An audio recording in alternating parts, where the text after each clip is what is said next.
Sebentar aku Oke, Bu Adila, apa cek. nih yang oke oke. Bu Adila ada pertanyaan apa nih seputar karir yang sifatnya general yang bisa sambil ditanyain aja. Yang mungkin seperti mungkin yang pertama Kak, aku itu kan udah beberapa kali interview di perusahaan ini, kayak aku tuh pengen mungkin eh, pengen tahu gitu loh Pak, kalau misalkan kita udah masukin lamaran ke perusahaan tersebut dan kita udah mengikuti proses dari proses seleksi pekerjaan itu, apakah nanti ketika kita mengajukan lamaran lagi itu akan dipertimbangkan atau seperti apa? Jadi kalau kamu sudah mengajukan lamaran ke perusahaan, terus Iya, udah ditolak. iya, dan gagal pada prosesnya, apa ketika nanti kita masukin lamaran pekerjaan lagi, apa itu bakal tetap dipertimbangkan atau mungkin langsung di skip?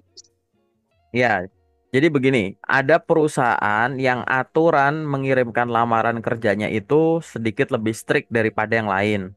Misalkan ada beberapa bank, pokoknya ada perusahaan yang, jadi misalkan kalau kamu pernah mengikuti suatu proses seleksi, nanti di pengumumannya adalah kamu dilarang lamar lagi, nunggu 6 bulan lagi, bahkan ada yang nunggu 2 tahun lagi baru boleh lamar, kayak gitu. Itu memang ada perusahaan yang membuat aturan itu, ya. Dan itu disampaikan langsung ke kandidatnya. Itu ada beberapa perusahaan yang kayak gitu. Jadi silahkan coba lagi di 6 bulan lagi atau 1 tahun lagi atau 2 tahun lagi itu ada kayak gitu. Tapi untuk perusahaan-perusahaan yang tidak mengumumkan itu maka saranku adalah coba lagi aja nggak masalah kayak gitu.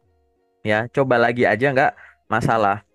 Terlebih kalau misalkan yang kamu coba itu misalkan ada perusahaan yang rekrutmennya tuh nggak terpusat tapi yang mandiri sendiri-sendiri gitu. Misalkan kamu pertamanya ngelamar di cabang sini, terus nggak lolos, terus kamu coba yang di cabang kota sini, misalkan lintas kota gitu itu ada gitu. Silakan coba aja nggak masalah gitu. Ya itu juga nggak masalah kayak gitu kalau mau nyoba-nyoba kayak gitu. Karena nggak dilarang juga kan gitu. Atau misalkan kamu tadinya ngelamar untuk posisi A, terus habis itu kamu nggak lolos, terus nyoba ke posisi B gitu. Ya nggak apa-apa, kirim-kirim aja, nggak ada masalah gitu.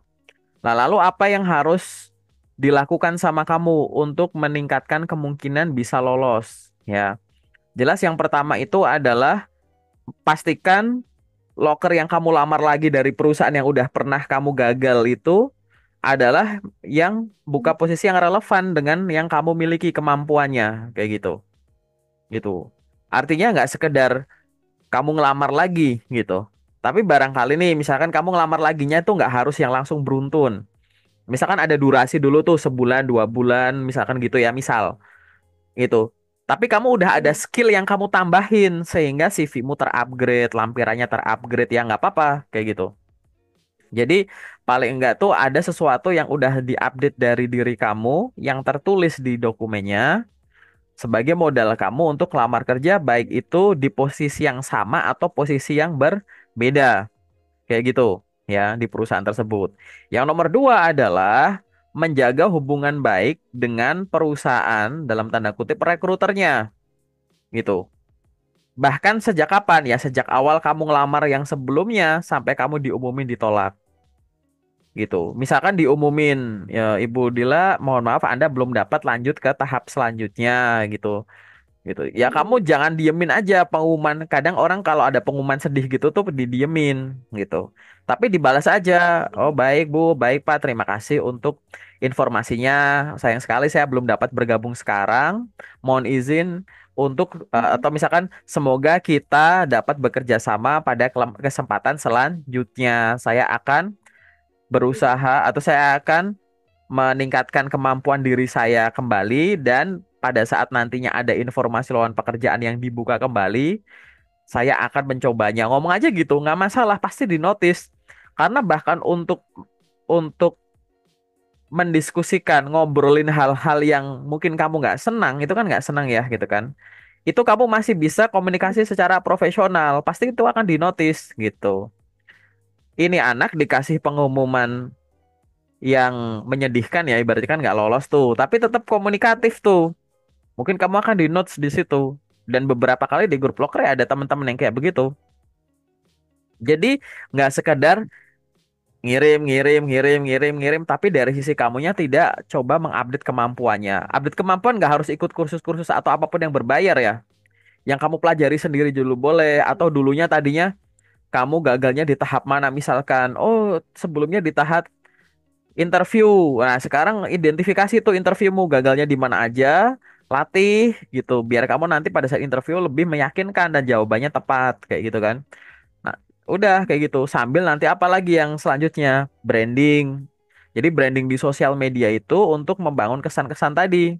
Dulu mungkin pada saat kamu ngelamar kerja di perusahaan tersebut, orang nggak ngerti kamu siapa, ya biasa aja lah kayak gitu kan. Tapi setelah proses rekrutmen gagal, kamu coba tuh cari orang-orang yang kerja di perusahaan itu, bahkan HR-HR-nya yang tadinya kamu nggak ngerti linknya apa, kamu connect. Ajak ngobrol. Selamat siang Pak, perkenalkan nama saya Dila yang pada tanggal sekian, bulan sekian bulan lalu saya mengikuti proses rekrutmen di perusahaan Bapak dan saya bertemu langsung dengan Bapak. Apakah Bapak masih ingat saya? Ah, ngobrol buat obrolan aja gitu. Semoga Bapak sehat selalu ya gitu. Mohon izin Pak, nanti kalau ada informasi lowongan pekerjaan kembali izinkan saya mencoba ya Pak gitu. Ya buat ngobrol santai aja sebagaimana orang ngobrol tapi tetap profesional gitu. Pasti akan ada sesuatu-sesuatu yang dinotis dari kamu, sesuatu yang berbeda. Tapi kalau misalkan udah gagal, ngelamar lagi, tapi nggak ada perubahan di gaya komunikasi, di branding kamu, di kemampuan kamu gitu kan ya, ya sama aja gitu. Jadi simpelnya gimana? Selama tidak ada larangan untuk melamar lagi, dicoba saja gitu. Toh nyoba itu kan nggak bayar, nggak dosa, nggak didenda, nggak di blacklist, coba aja gitu. Oke, itu ya Adil ya gitu. Itu jawaban komplitnya tuh begitu. Mungkin ada tanggapan atau pertanyaan lain boleh. Mungkin kamu udah nyiapin tuh di situ. Oke, mungkin aku mau nanya lagi aja kali ya Pak. Mm-mm. Mengenai lamaran yang diajukan lewat email, itu seberapa efektif Pak? Soalnya selama ini ketika aku melamar di email itu belum ada tanggapan sama sekali sih. Ya. Email adalah salah satu media untuk mengirimkan lamaran pada saat kamu tertarik bergabung di suatu perusahaan. Seberapa efektif? Ya 50-50. Kenapa 50-50? 50% mungkin lanjut ke tahap selanjutnya, 50% mungkin enggak. Begitupun dengan sumber-sumber yang lain. Mau ngelamar lewat website, ngelamar lewat job portal, ya kan? Datang langsung ke perusahaan, lewat job fair, lewat LinkedIn. Semua tetap 50-50. Mungkin lanjut, mungkin tidak. Sehingga hanya karena kamu ngirim melalui suatu media terus belum ada panggilan, terus kamu memutuskan untuk berhenti menggunakan media itu, paham nggak? Aku belum ngomong email ya. Iya. Jadi jangan berhenti mengirimkan lamaran dengan berbagai channel tadi hanya karena suatu channel tersebut memang belum ada yang manggil gitu. Wah, aku pakai Jobstreet nggak ada yang manggil, berhenti ah. Aku pakai email nggak ada yang manggil, berhenti ah, ya jangan. Aku pakai LinkedIn belum ada yang manggil, jangan. Tapi tadi yang kamu tanyain ke aku ini benar. Jadi identifikasi dulu, barangkali ada yang kurang optimal. Gimana caranya kalau kamu mengirimkan lamaran via email, tapi kemungkinan di notisnya itu tinggi? Jelas yang nomor satu adalah pastikan apapun yang tertulis atau yang dilampirkan di situ mendekati apa yang sedang mereka cari, gitu, ya kan? Body emailnya, kemudian lampiran-lampirannya gitu. Itu pastikan gitu relevan informasinya. Yang kedua adalah walaupun kamu mengirimkan lamarannya via email, penerima email itu kan manusia tuh, lawanmu itu kan manusia. Sehingga kamu harus proaktif. Maksudnya proaktif adalah mungkin kamu kan nggak ngerti tuh HR yang buka emailmu itu siapa. Tapi kan kamu udah tahu nama PT-nya ini Hmm. PT apa. Cari aja di LinkedIn orang yang kerja sebagai rekruter di PT tersebut. Barangkali salah satu dari orang-orang itu adalah orang yang memproses lamaran-lamaran untuk profesi itu. Connect-connect ke mereka. Ada PT namanya PT Apple misalkan. Kamu ngirim lamaran ke PT Apple. Habis itu kamu di LinkedIn cari tuh PT Apple. Oh ada HRD-nya ada 5 nih. Udah connect aja semua gitu.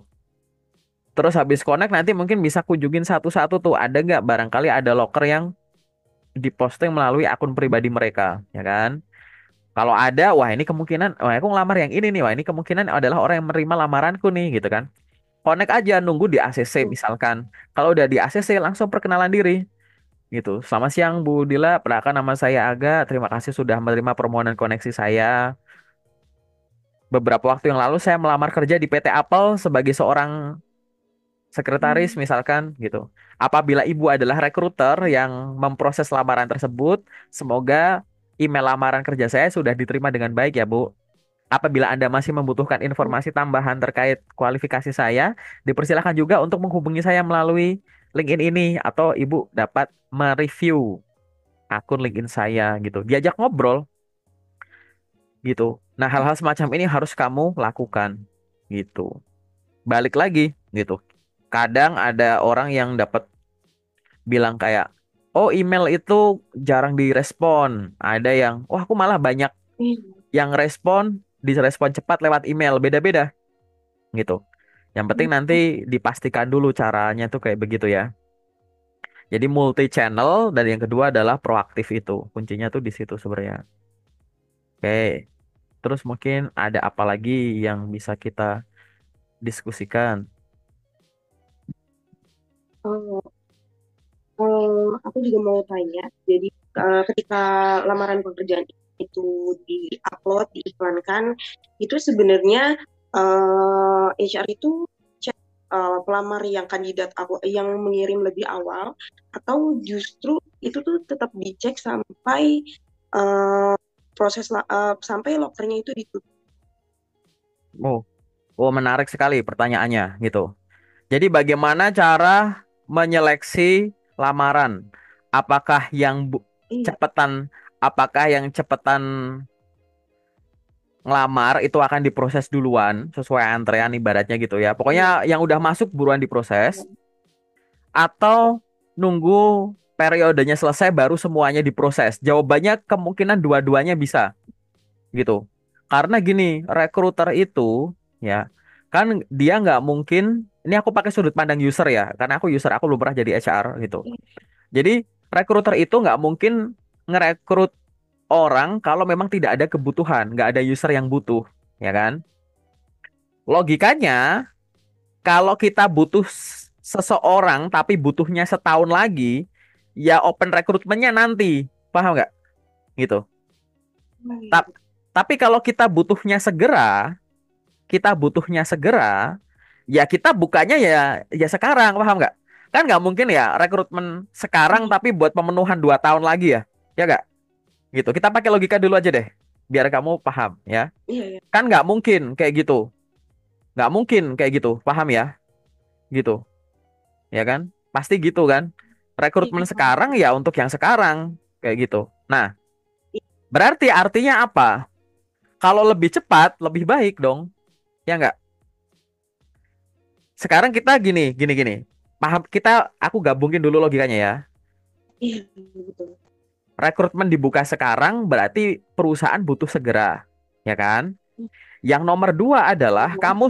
kamu sebagai seorang job seeker, kalau ngirim lamaran segera, ya, kalau ngirim lamaran segera, mau Hmm. lamaranmu segera diproses atau diprosesnya itu nunggu periode lamarannya selesai kan nggak ada masalah.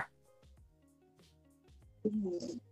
Mau rekruternya segera ngeproses atau nanti-nanti kan nggak ada masalah ya nggak sih? Iya, iya, betul. Iya, maksudku, Iya. aku Cuma akan aku akan lihat dari mana? Aku akan lihat dari ya udah yang segera aja, biar kamu nggak perlu masih mikir-mikir. Ngapain nunggu periode ditutup? Ngapain nunggu periode ditutup? Gitu. Kalau bisa cuma segera. oke dari Pak. Mm-mm, mm-mm. Oke. Soalnya kan terkadang nih Pak, kalau misalkan di kayak contohnya ambil LinkedIn lah. Jadi loker itu dibuka udah dari beberapa bulan yang lalu. Nah, aku tuh sebenarnya penasaran apakah loker ini masih tetap dibuka dan akan diproses atau seperti apa gitu. Sedangkan kayak udah berbulan-bulan yang lalu gitu. Nah, Kayak kan nah, tadi mm-mm. Tadi kan seperti yang Bapak bilang, kalau misalkan loker ini buka, berarti kan memang lagi butuh. Tapi kayak kalau misalkan kayaknya sedikit tidak mungkin jika sampai berbulan-bulan masih dibuka gitu. Apakah memang kuotanya banyak untuk pekerjaan tersebut atau seperti apa? Oke, aku kasih tahu ya. Lowongan kerja yang dibuka dalam kurun waktu lama sekali itu jumlahnya nggak lebih banyak, itu sedikit sekali gitu. Lowongan pekerjaan itu yang dibuka dalam kurun waktu lama sekali ya, itu jumlahnya nggak banyak. Lalu apa yang harus dilakukan? Yang harus dilakukan itu adalah caramu menentukan loker yang berkualitas. Caramu menentukan loker yang berkualitas itu ada banyak cara. Pertama, lokernya berasal dari sumber yang meyakinkan, sumber aslinya, ya kan? Yang kedua, lowongan kerjaannya itu berasal dari perusahaan yang udah jelas. Yang ketiga, lowongan kerjanya sesuai dengan kualifikasi kompetensimu. Yang keempat, lowongan pekerjaannya itu masih fresh sejak diposting. Jadi tiap hari kamu nyari loker, cari loker yang terbaru gitu. Kamu buka lokernya hari ini, cari loker kalau bisa yang baru diposting hari ini dulu, mundur gitu. Jadi ngelamar-ngelamar kerja itu cari loker yang terkini dulu, hari ini diposting. Kalau hari ini diposting yang kamu bisa lamar udah habis, coba baru cari yang kemarin, barangkali kemarin ada yang kelewat. Habis itu kemarinnya lagi, kayak begitu. Karena balik lagi, ibaratnya tadi misalkan nih, cara simpelku gini. Katakanlah loker yang kamu lamar, yang dibuka dalam kurun waktu lama tadi, itu kamu lamar aja, gitu kan? Kamu lamar aja, gitu. Ya sudah. Tapi kan jumlah loker yang kayak begitu nggak banyak, Iya. gitu. Karena memang beberapa case itu ada lowongan pekerjaan yang sudah diposting, tapi di info lokernya itu tidak diberitahu bahwa ditutupnya kapan. Itu ada loker-loker kayak begitu. Jadi kita nggak ngerti udah ditutup gitu. Paling simpel kamu pantau aja yang ada di grup lokerku itu. Itu ada perusahaan yang cuma informasinya hanya berhenti di silahkan kirimkan lamaran ke sini gitu. Udah, kalau kamu nunjukin official websitenya, official sosmednya, itu nggak ada ketentuan tuh gitu, nggak ada ketentuan. Ini ditutupnya kapan? Nah, kamu boleh punya ibaratnya default ya, default mindset bahwa biasanya tuh suatu loker itu bisa dianggap kedaluarsa gitu ya. Kalau ibaratnya boleh kamu anggap di atas 1 bulan gitu. Jadi kalau sama sekali ya di sumber utamanya itu tidak menyantumkan maksimal dikirim kapan gitu, anggap aja defaultnya itu adalah di atas 1 bulan itu ibaratnya udah tutup itulah gitu. Walaupun bisa nggak lewat default, misalkan ada yang dia pakai QR code atau pakai link Google Drive tapi udah nggak berlaku tuh linknya tuh gitu. Otomatis kan berarti udah ditutup kan gitu. Gitu, gitu. Tapi tetap gitu ya. Jadi kalau berarti kan fenomenanya ini yang kamu tanyakan bisa juga kamu nanya kayak Kak kalau ada loker yang udah dibuka beberapa bulan yang lalu terus sampai sekarang belum ditutup, apakah aku boleh mencoba? Ya boleh aja gitu. Tapi jangan banyak berharap gitu ibaratnya, paham nggak? Gitu. Karena aku ada nggak loker-loker yang selalu dibuka? Ada gitu. Loker yang selalu dibuka tuh ada gitu. Tapi jumlahnya nggak banyak gitu. Gitu. Oke. Mungkin ada tanggapan lagi boleh berdasarkan pengalaman kamu. Menarik nih pertanyaannya nih. Udah lama aku nggak dapat pertanyaan ini nih soalnya.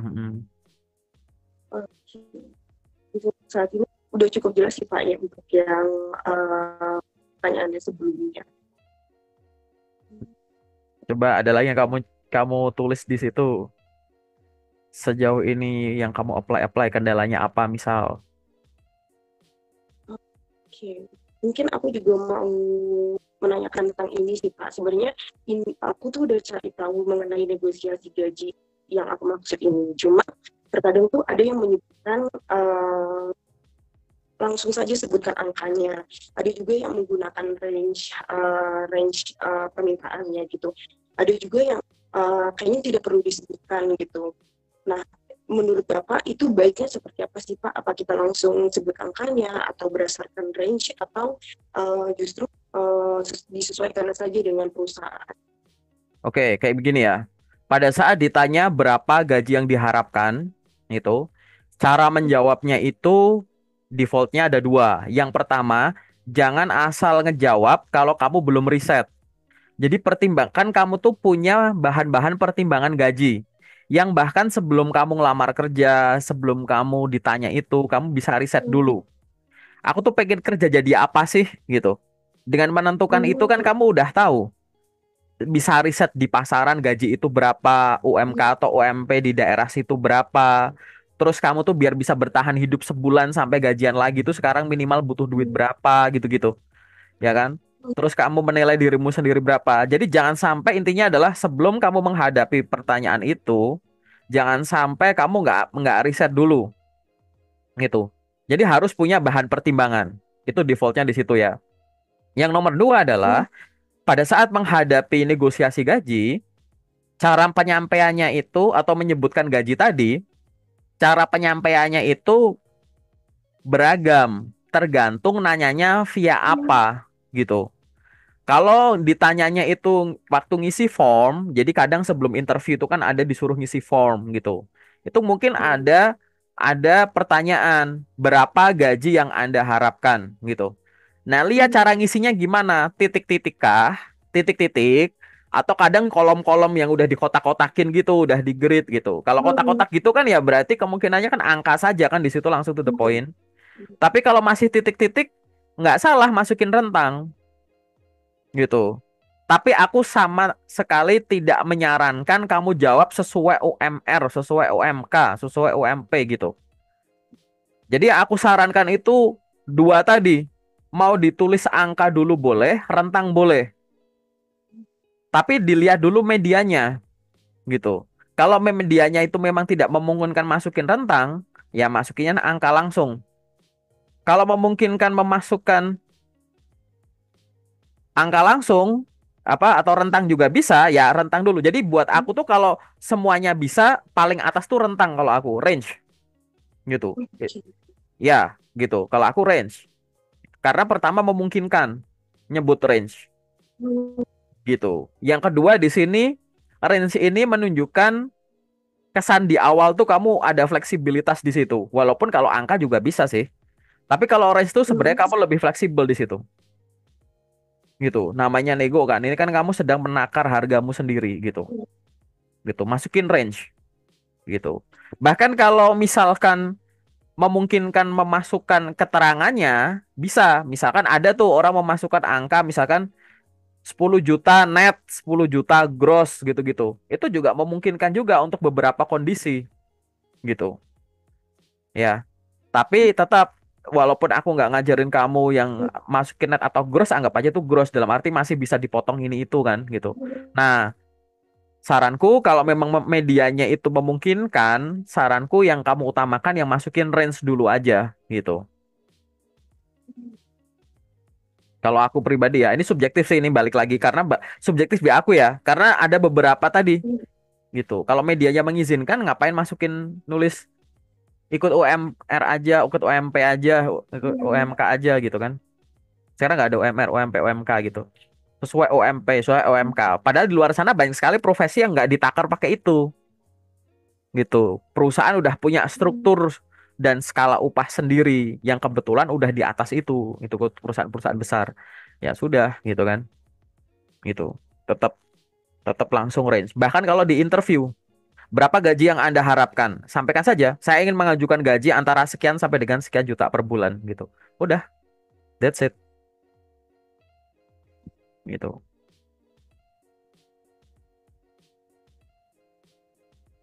Oke, apalagi yang mau kamu diskusikan Hmm, mungkin terkait ini dengan sebenarnya iya agak pertanyaan yang buat aku juga bingung juga sih Pak untuk menanggapi hal-hal seperti ini. Jadi kayak aku beberapa kali interview dan terkadang ada keterlambatan jadwal interview. Jadi misalkan kita udah janjian interview itu di jam 9 gitu. Tapi sampai jam 10 sampai jam 11 itu belum ada kabar. Mungkin ada tunggu ideal nggak sih Pak buat mempertanyakan kembali ke HR atau ke usernya mengenai waktu interview tersebut gitu. Oke, ini aku ngomonginnya sedikit luas. Satu, ini ada kesadaran yang harus kamu sadari ya. Satu, Kalau kamu sudah memastikan lowongan kerjanya asli, ingat ya, kalau kamu sudah memastikan lowongan kerjanya asli dan memang kamu pengen bekerja di situ, oke, ikuti saja cara mainnya, seaneh apapun itu. Paham nggak? Iya.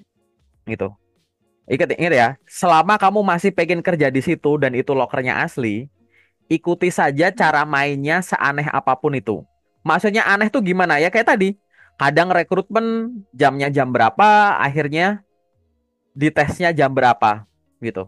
Hmm. Walaupun itu menunjukkan mereka tidak profesional, ibaratnya gitu, ya nggak usah baper, paham nggak? Gitu. Iya. Ya udah sih, gitu. Yang penting akhirnya tetap di interview, kalau aku gitu. Terus yang kedua, misalkan ada lagi gini, misalkan interviewnya itu lewat Zoom gini deh. Terus kita disuruh on kamera, lawan bicaranya tuh off cam, matiin kamera. Terus kita disuruh interview, terus habis itu kamu baper kayak, ngapain sih aku disuruh on cam tapi merekanya nggak on cam, kan nggak profesional banget. Udah gitu, nggak usah baperin itu, paham nggak? Kalau nanti Hmm. akhirnya tetap diterima ya sudah, gitu. Tahu ya? Jadi kamu harus, menurutku, kamu harus punya kesadaran di situ. Selama lokernya asli dan kamu pengen kerja di sana, ikuti saja cara mainnya seaneh apapun itu. Itu yang pertama, saranku. Hmm. Yang nomor dua adalah yang bikin kandidat itu gampang dinotis tidak hanya kesesuaian kemampuan, tapi sifat tadi aku udah sebut itu proaktifnya tadi. Jadi kamu tuh bener-bener fast respon, fast respon terhadap apapun komunikasi yang mereka mulai, bahkan kalau memang dibutuhkan tindakan tertentu tanpa adanya komunikasi kayak tadi, gitu. Kamu misalkan disuruh datang, ya kan? Datang jam 10. Nah, kamu nggak boleh datang tepat waktu jam 10. Ya jauh-jauh sebelumnya. Kayak gitu. Ditunggu sampai dengan kok kelihatan tinggal 5 menit lagi belum ada orang. Mungkin di situ ada karyawan, sampaikan saja, tanya sana sini. Begitupun ini kalau lewat Zoom begini. Kamu disuruh, udah dikasih link, interviewnya jam 10. Terus kamu setengah 10 udah ngeklik linknya. Nggak apa-apa, langsung chat aja orangnya. Selamat pagi Pak, perkenalkan nama saya ini yang nanti pada jam 10 akan mengikuti rekrutmen via Zoom sebagai seorang ini. Saya ingin konfirmasi bahwa saat ini saya sudah di dalam room ya Pak. Kamu udah ngechat kayak gitu belum dibales. Jam 10 orangnya belum nongol. Chat lagi nggak apa-apa. Selamat pagi Pak, mohon izin untuk saya konfirmasi ulang bahwa saya sudah ada di dalam room Zoom untuk mengikuti interview sesuai jadwal yaitu jam 10. Oh ya, misalkan sana balas, oh ya ya ditunggu sebentar ya. Akhirnya sana nunggunya, kamu nunggunya sejam ya sudah nggak apa-apa. Ibaratnya selama kamu masih pengen kerja, tadi pertanyaanmu adalah idealnya nunggu waktu berapa lama untuk konfirmasi. Ya terserah kamu tadi timingnya kayak begitu. Itu kan sama kayak seberapa lama aku nunggu di room ya kak, orangnya nggak nongol-nongol. Ya selama kamu masih kerja di sana, pengen kerja di sana ya tungguin aja. Seaneh apapun proses rekrutmen itu. Paham ya? Hmm. Gitu. Kenapa kok harus ditungguin gitu-gitu gitu? Biar suatu saat kalau kamu keterima di situ, kamu yang tadinya di posisi job seeker, terus sekarang udah jadi di posisi pegawai, nanti ngerekrut orang, kamu tahu nggak enak kan diperlakukan kayak gitu. Jadi biar kamu nggak ngulangin hal kayak begitu, ketidakprofesionalan itu, gitu. Paham ya maksudnya ya? Hmm. Oke. Mungkin kalau masih ada satu pertanyaan lagi, pertanyaan umum kalau ada. Aku udah cukup sih Pak. Aku udah tidak ada pertanyaan lagi. Oke, udah cukup ya. Udah Kalau udah cukup cukup, jelas. oke. Oke, kalau udah cukup berarti sekarang kita masuk ke sesi tanya jawab dokumenmu itu ya. Kita masuk ke sesi yang kedua. Oke.